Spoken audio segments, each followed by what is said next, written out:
premier gardien au palmarès. Je pense que c'est pas une grande surprise que ce soit toi. Merci beaucoup. C'est mérité. Je remercie tout le monde qui a voté pour moi. Merci à vous aussi. Et tu me le donnes ça ou pas? Ouais. C'est pour moi? Oh, mon père va être content. It's for you. Hey, thanks man.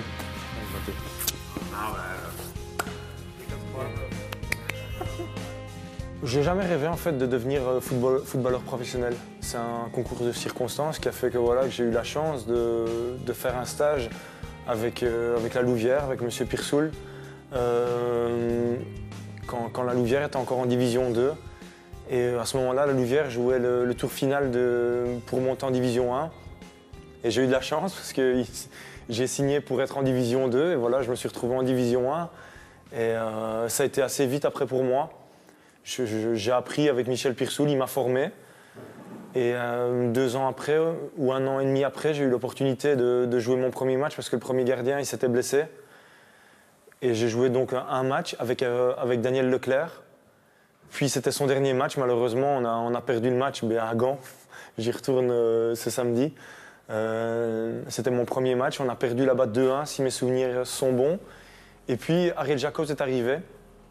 J'ai joué un match de Coupe de Belgique où je me suis bien débrouillé. Et je lui dois beaucoup parce qu'il m'a fait confiance et il m'a dit que j'allais rester dans le but. Au début de ma carrière, il y a eu vraiment 3 personnes qui ont été vraiment importantes pour moi. Jeff Lecomte, Michel Pirsoul et Ariel Jacobs, parce que voilà, c'est des personnes qui m'ont fait confiance. Bon, c'est pas facile non plus de faire confiance à un jeune gardien.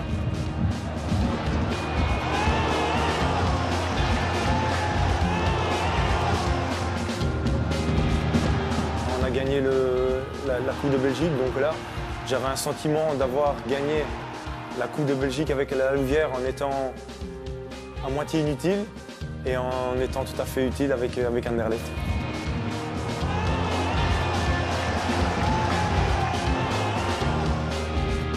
Je pense que je dois être un des gardiens les plus rapides, oui. Et c'est aussi le moment de la décision qui est important. Parce que oui, tu peux être rapide, mais si tu prends une décision un peu trop tard ou tu hésites un petit peu, on m'a souvent dit de suivre sa première intuition. Donc allez, une fois que je me dis que je dois y aller, j'y vais. Et bon, parfois c'est fort risqué, mais j'essaie toujours d'être le plus propre possible dans mes interventions. Mais bon, c'est pas facile non plus d'y aller tendrement dans un duel. Parce que allez, si tu y vas trop mollement, l'attaquant peut passer devant toi et bon, en allant un peu plus dur, peut-être que tu auras le compte favorable.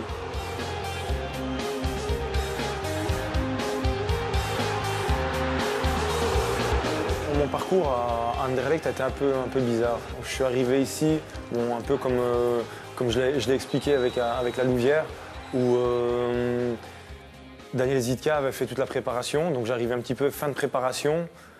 On jouait un match chacun, c'est un contexte un peu particulier. Et puis voilà, je joue un gros match de Champions League contre le Betis Séville. Et à partir de ce moment-là, j'ai tout joué.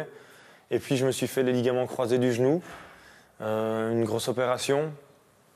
Daniel Zitka a joué une de ses meilleures saisons pendant que j'étais blessé. Et puis voilà, je me retrouve sur le banc, logiquement, parce que voilà, je ne pouvais pas revendiquer autre chose que d'être sur le banc, parce que Zitka faisait ses matchs. Et puis je pars au GBA. Bon, je ne vous cache pas que les heures et les jours avant de partir, j'étais un petit peu dans un état où je me demandais si c'était vraiment la bonne chose de partir là-bas. Et puis j'ai été accueilli là-bas par des personnes comme Pierre Thyssen, entraîneur de gardien extraordinaire, qui m'ont redonné le plaisir un petit peu de travailler. Parce que quand vous travaillez et que vous êtes sur le banc, vous avez un petit peu un goût amer. Mais quand vous travaillez pour jouer le week-end, bon voilà, c'est ce qui me manquait et je l'ai retrouvé là-bas au Berscott et j'ai fait de bons matchs aussi, donc aussi pour la confiance c'était important. Et en plus durant cette période-là, tu marques un but. Je me souviens que c'est Khalilou Fadiga qui m'a donné l'assist. C'était la première fois que je montais sur corner. Et quand j'ai vu le ballon arriver, je me suis dit oula, qu'est-ce qui se passe?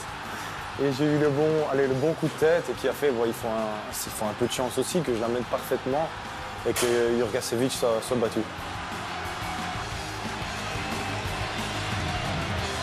Oui, j'ai évalué en tant qu'homme et en tant que joueur aussi. Voilà, je ne suis plus le même joueur, heureusement, que j'ai quand même un peu progressé. Ma blessure m'a quand même retardé et allez, j'ai pas pu progresser comme je le voulais dans certains domaines. Mais Ce que beaucoup de gens ont oublié, c'est qu'avant qu'on parle de certains gardiens à l'étranger, Chelsea était sur Proto pour être avec Arsenal. et Arsenal aussi. Il y a eu pas mal de clubs qui voulaient Silvio Proto. Je me souviens qu'à l'époque, mon ancien manager avait fait le déplacement à Barcelone. Oui, vous savez, aujourd'hui, je suis heureux. Donc je ne regrette pas ce qui s'est passé.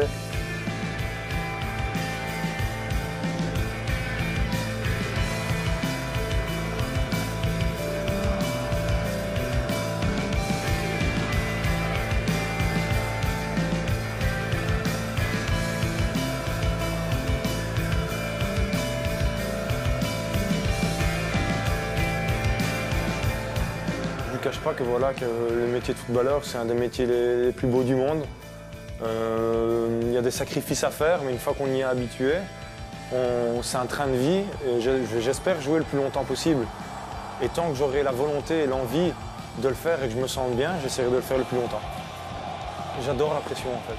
La pression des matchs, la pression de ne pas faire une erreur, la pression à Anderlecht, la victoire qu'il faut souvent. J'adore jouer toutes sortes de jeux en fait, même avec mes enfants, mon épouse, et je suis super mauvais perdant. Je déteste perdre et quand je fais un bon match, j'oublie assez vite. Et quand je fais un mauvais match, je me dis allez vivement que le prochain match arrive pour directement te remettre dans le bain. Et comme on l'a dit, jouer 3 matchs par semaine, pour moi, c'est ce que je préfère parce que la saison passe à une vitesse incroyable et tu ne sens pas trop la fatigue. Dernière question, qu'est-ce qui peut empêcher le Sporting d'être champion cette saison? Nous-mêmes. Nous-mêmes, parce que si on a le bon état d'esprit, l'envie, la bonne mentalité et l'envie d'aider son coéquipier qui fait une erreur, je pense qu'on a de grandes chances d'être champion. Par contre, si chacun joue pour sa tête ou pour un transfert, là, on risque d'avoir des problèmes.